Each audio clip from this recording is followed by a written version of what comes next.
Hello student.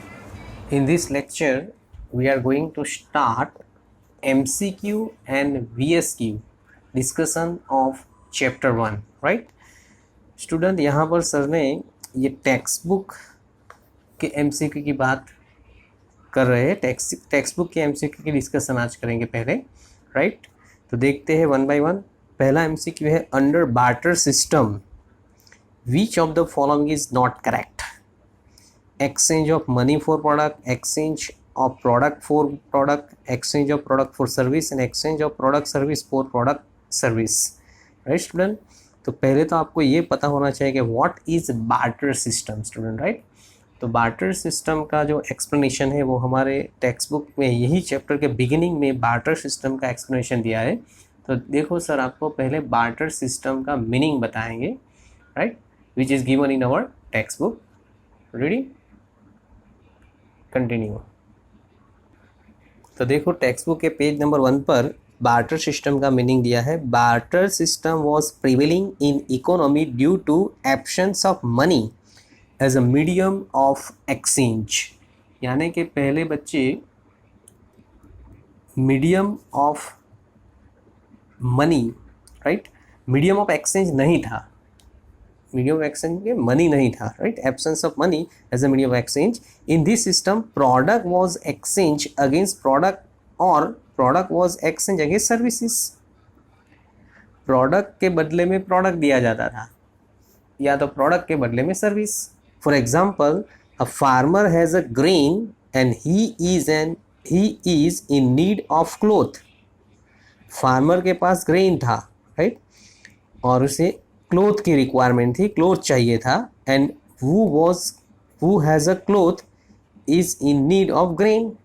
जिसके पास cloth है उसे ग्रेन की नीड थी। In this case both the parties use to fulfil their needs by exchange of product.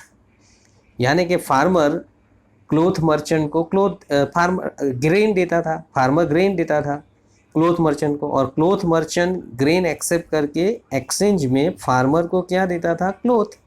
This is exchange of product, exchange of product. In this barter system product और service was use in exchange of purchase.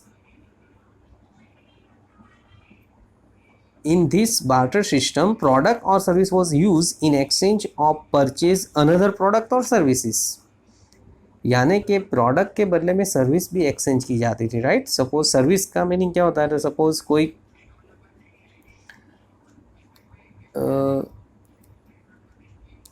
Barber है, barber, right, salon वाला। तो barber क्या करता था?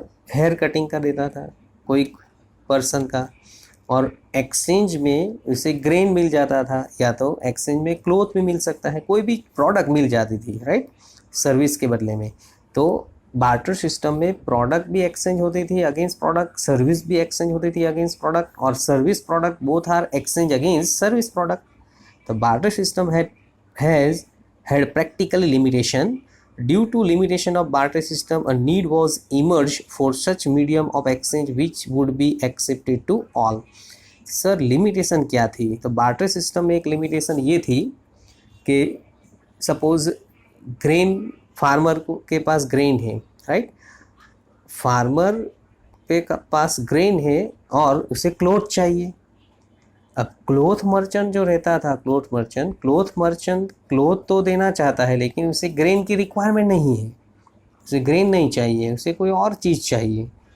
तो ये case में एक्सचेंज नहीं हो पाता था, and this is the limitation of barter system, right? तो इतनी डिस्कशन पर से आपको पता चलना चाहिए कि बार्टर सिस्टम में क्या क्या एक्सचेंज होता था। Product exchange against product, product exchange against service, and product और service both are exchange against product और सर्विस। यानी कि बार्टर सिस्टम में मनी का एक्सचेंज नहीं होता था, because absence of money, money तो था ही नहीं। तो बोलो कौन सा ऑप्शन आएगा? वापिस हम एमसीक्यू पर जा रहे हैं, ऑप्शन आपको डिसाइड करना है बच्चे। तो करेक्ट ऑप्शन आपका आएगा first A, exchange of money for product is not correct, not correct है। तो अंदर barter system exchange of money for product is not correct. चलो, what is limitation of accounting, right? So accounting की एक limitation है, stable value of money is the limitation of accounting, right? Show profitability is the advantage of accounting, show economic status, tax planning, they are advantage of accounting. Only one limitation of accounting, stable value of money. Sir, ये stable value of money क्या है, right? तो in accounting it is assumed that the value of money is stable. It is called stable value of money, student, right? Accounting is known as blank. The accounting is known as historical account, right? Because account record historical data. कितना purchase हो गया, कितना cell हुआ, कितने expense हुए, कितनी income हुई, ये सब हिस्टोरिकल बातें जो है वो अकाउंट बताता है. So accounting is known as historical accounting, right? चलो, तो यहाँ पर एमसीक्यू ख़त्म हो गए. एग्ज़ाम में आपको यही टेक्स्ट बुक के एमसीक्यू प्रिपेयर करने हैं. टेक्स्ट बुक के अलावा हमने अभी तक जो जितनी भी टेक्निकल टर्म्स की है, अकाउंटिंग टर्म बेस भी एमसीक्यू आ सकता है, राइट बच्चे? 5 एमसीक्यू आने वाले हैं. चलो, अब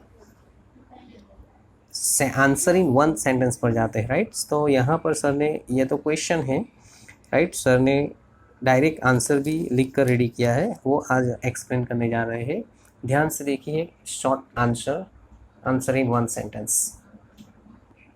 चलो, पहला question, who provide capital to the business? Very simple, owner provided capital to the business. Business का जो ऑनर है वो कैपिटल लाता है बिजनेस में, right? What is bad debt for business? So remember that bad debt is a loss for business, not an expense, it is a loss for business. What is stable value of money? In accounting it is assumed that the value of money is stable. It is assumed that the value of money is stable. It is called stable value of money, right? Money की value stable है ऐसा account में assume किया जाता है, right? यानी आज हमने बिल्डिंग 1 लाख में परचेस किया तो बुक्स में 1 लाख ही बताया जाता है, राइट? नेक्स्ट ईयर बिल्डिंग की वैल्यू 2 लाख हो जाती है या 1,50,000 हो गई तो भी बुक में बिल्डिंग 1 लाख ही बताया जाता है बच्चे. This is called stable value of money.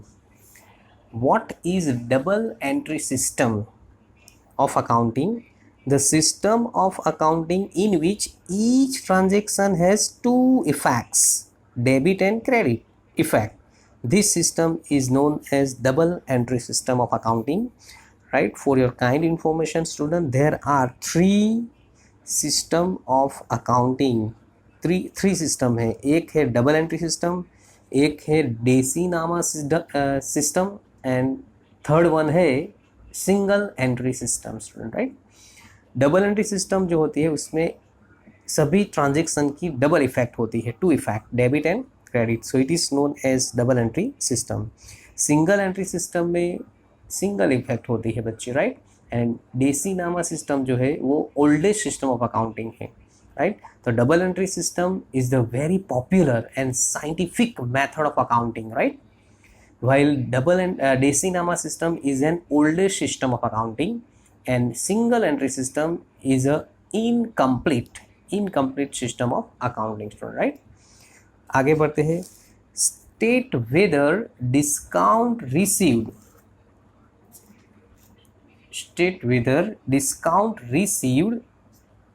is an income or expense. तो discount received is an revenue income और income.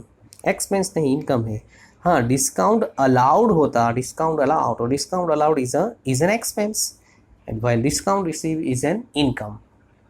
Which system is an older system of accounting? डेसी नामा system is the older system of accounting. डेसी नामा याद रखो. Which system of accounting is scientific and popular system? तो answer आएगा double entry system is a scientific और popular system of accounting, right बच्चे? आगे बढ़ते हैं. Who is the father of the double entry system, right? तो यहाँ पर एक पर्सन का नाम सर ने लिखा है, Luca Pacioli, student, right? Luca Pacioli is the father of the double entry system, right? Because first of all, Luca Pacioli has introduce double entry system in India, right? So this is father, he is the father of double entry system. Give 4 example of tangible assets. Do you know, student, tangible asset means what? Tangible asset means those assets which can be seen and which can be touched. Building, land, plant, machinery, livestock, etc. are the example of tangible asset. What is tangible asset? Those assets which can be seen and can be touched. They have physical existence. Such assets are called tangible assets. Right, बच्चे? What is intangible asset? Those asset which cannot be seen or touch, जो हम देख भी नहीं सकते, touch भी नहीं कर सकते. They have no physical existence. Such assets are called intangible asset. Give example of intangible asset. Intangible asset का बेस्ट एग्जाम्पल है goodwill, patent, software, computer software, trademark and copyright. What is the duration of current liability? Less than 1 year, right? The duration of current liability is less than 1 year. What is duration of non-current liability? More than 1 year. More than 1 year duration of the non-current liability. आगे बढ़ते हैं. What is debtor? Debtor means those person to whom goods are sold on credit. It is called debtors. जो person को हम credit पर good cell करते हैं, जिसे हम क्रेडिट पर गुड सेल करते हैं, वो हमारे डेटर्स हैं.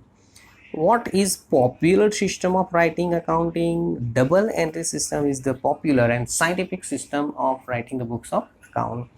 तो यहाँ पर बच्चे चैप्टर 1 के MCQ एंड VSQ कंप्लीट होते हैं, right? So thank you very much.